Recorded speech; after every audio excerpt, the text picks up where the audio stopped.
আসসালামু আলাইকুম বন্ধুরা, সবাই কেমন আছেন? আলহামদুলিল্লাহ, আমরাও ভালো আছি। তো দেখেন, আমি এখানে কতগুলো জিনিস নিয়ে নিছি। আজকে ভাবতেছি রান্নাবান্নার পাগে পাগে একটু স্কিন কেয়ার করব, সব আপনাদের সাথে শেয়ার করব। আজকে আমি কি কি রান্না করব এগুলোও আপনাদের সাথে শেয়ার করব। তো দেখেন, আমি এখানে একদম সকালে উঠে আমি সর্বপ্রথম যে রান্নাগুলো করব ফ্রিজের, এগুলো আমি ভিজে দিয়ে রাখছি। এখানে 2-3 রকমের মাছের মাথা আছে, লেজ আছে, ফিস আছে, এগুলা ভিজে দিয়ে রাখছি। আর একটা মাছের ডিম। তো আমি রান্নাবান্নার আগে একটু হাত-পাগুলা আগে ধুয়ে একটু পরিষ্কার করে নেব। তারপরে রান্নাবান্না করলে অনেক ভালো লাগে আর কি, একদম গাটা হালকা হালকা লাগে। তো এটাই আমাদের মেয়েদের অভ্যাস। কারণ আমাদের বা আর আছেই কি বলেন, এই কাজগুলো করতে করতে তো আমাদের সারা দিনটাই চলে যায়। তো এই কাজ করতে করতে ধরেন আজান দিয়ে দেয়, আবার নামাজ দোয়া পড়তে হয়, আবার ভাত খাওয়ার সময় হয়। হ্যাঁ, ওরকম কাজ করতে করতে আসলে আমাদের অনেক সময় কি চলে যায়, একটু রেস্ট করারও সময় পায় না। আমার অনেক কাপড় আছে, যারা পরিবার অনেক বড়, তারা তো একদমই সময় পায় না, শুধু রাতের কয়েক ঘন্টা ঘুমার সময় পায় আর কি। তো আসলে আমিও চেষ্টা করি যে একটু কাজ কাম একটু গুছাই গাছাই করলে সময়টা একটু বরকত হয়। তো দেখেন, আমি এখানে কয় রকমের মাছ আপনাদেরকে দেখাচ্ছি। এখানে রূপচাঁদা মাছের মাথা আছে, তেলাপিয়া মাছের মাথা আছে, তারপর আপনার মাথা নাই, পিস আছে। আর এটা পাঙ্গাস মাছের মাথা। তো দেখছেন আমি কত রকমের মাছ ভিজে দিয়ে রাখছি, আরও আছে। তা আসলে বেশি হয়ে যাবে, তাই আমি এতটুকুই বের করছি, আর বাদকিগুলো রাখি দিছি। তো এদিকে মাছের ডিমেও একটা বের করছিলাম, এটা আমি মাছের সাথে একসাথে দিব, কারণ ডিম দিলে নাকি ইব্রাহিমের বাবা বলে একটু মাছের স্বাদটা অনেক বাড়ে যায়, তাই। তো আর মাছের ডিমটা আমি ফিক্স করে করে দেব। যখন এটা আইসটা ছেড়ে দেবে, তখন এটা আলোক আলোক হয়ে যাবে, তখন আমি এটা নাইফ দিয়ে কাটি ফিক্স করে, এরপরে আমি মাছের উপর উপর বসায় দেবো আর কি। তো একদম লাল টুকটুকি একটা টমেটো নিয়ে নিলাম। আর এদিকে শিমগুলা ভাজি করব।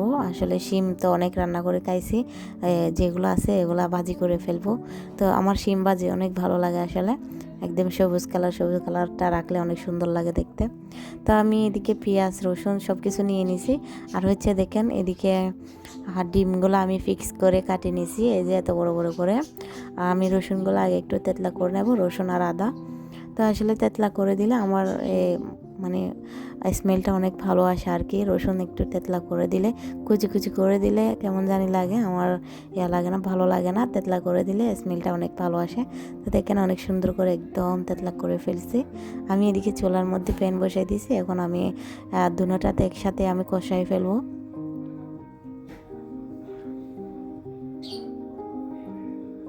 তেলগুলো অনেক গরম হয়ে গেছে, দেখেন ফুরে যাচ্ছে রসুনগুলা।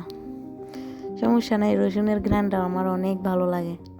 আমি ইচ্ছাকৃত হলে রসুনটা একটু পোড়া পোড়া করি, কারণ ঘ্রাণটা যাতে বের হয়। তো আমি রান্নাটা বসাই, এরপর আমি একটু স্কিন কেয়ার করে ফেলবো, আপনাদের সাথে শেয়ার করব আমি কেমনি কি করি, কোনটার পর কোনটা ব্যবহার করি।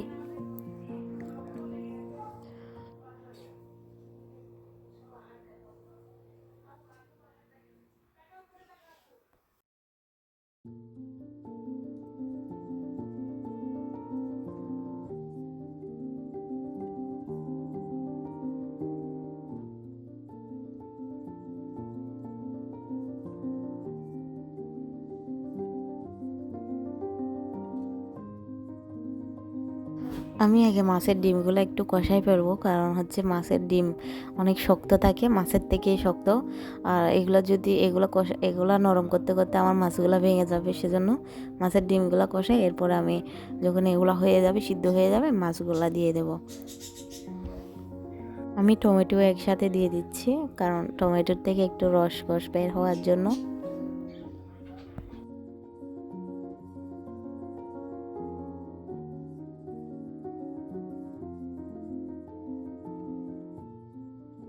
তো বন্ধুরা, এদিকে দেখেন, আমি রাতে ঘুমানোর সময় এগুলা ভিজা দিয়ে রাখছিলাম। এখানে ডাল, আর চাউল, আর কাঠবাদাম। এই যে দেখেন, আমি এগুলা একদম ভিজে একদম ইয়ার মতো হয়ে গেছে। আমি খোসাটা ছিলে নিচ্ছি বাদামের। আমি এদিকে নিছি গ্লিসারিন নিছি, একটা হচ্ছে পাপায়া ফেশিয়াল নিছি ক্রিম আর কি, একটা হচ্ছে এমনি ফেস ওয়াশ নিছি, অ্যালোভেরা নিছি, এটাও হচ্ছে একটা মানে ক্রিম ফেশিয়ালের মতো। তো আসলে অনেক ভালো ক্রিমগুলো। আর একটা টমেটো নিছি।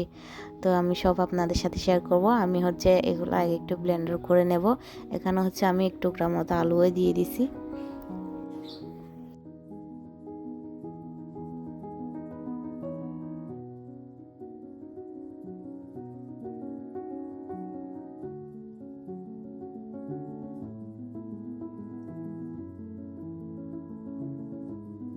তো বন্ধুরা দেখেন আমার ডেলের মিশ্রণটা একদম ব্লেন্ডার করে ঠিক এভাবে লোকটা এভাবে আসছে।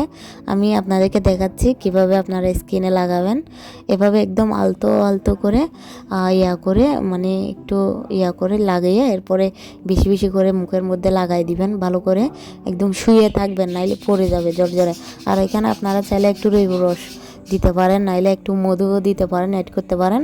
আমি এখানে টমেটো আর চিনিটা প্রথমে দিয়ে মুখের মধ্যে আগে ক্লিন করে নিয়েছি, এরপরে অ্যালোভেরা জেলটা দিয়ে একটু ক্লিন করছি। আর হচ্ছে লিকুইড মিল্ক আছে না, মিল্ক দিয়ে টিস্যু ভিজা ভিজা একটু মুখের মধ্যে মানে টিস্যুটা লাগাই লাগছে। তা আসলে এটা দিলে হয় কি, মিল্কটা দিলে হয় কি মুখের মধ্যে কতগুলো কালো কালো ডার্ক সার্কেল থাকে, এগুলো উঠে যায়। তো দেখেন আমি হচ্ছে যেভাবে হাতের মধ্যে লাগাচ্ছি ঠিক সেভাবে আমি আমার মুখে ফেসেও লাগাইছি। তো আমি তো আর ভিডিওতে এটা দেখাচ্ছি না। এভাবে সুন্দর করে লাগাই দিবেন, হাতের মধ্যেও লাগাবেন, চেহারার মধ্যে রাখবেন। আপনারা চাইলে পুরো বডিতেও লাগাইতে পারেন। তো ধরেন আমি তো এখন গোসল করব না, আমি আগে ঘরটা একটু ক্লিন করে ফেলবো এগুলো লাগানোর পরে।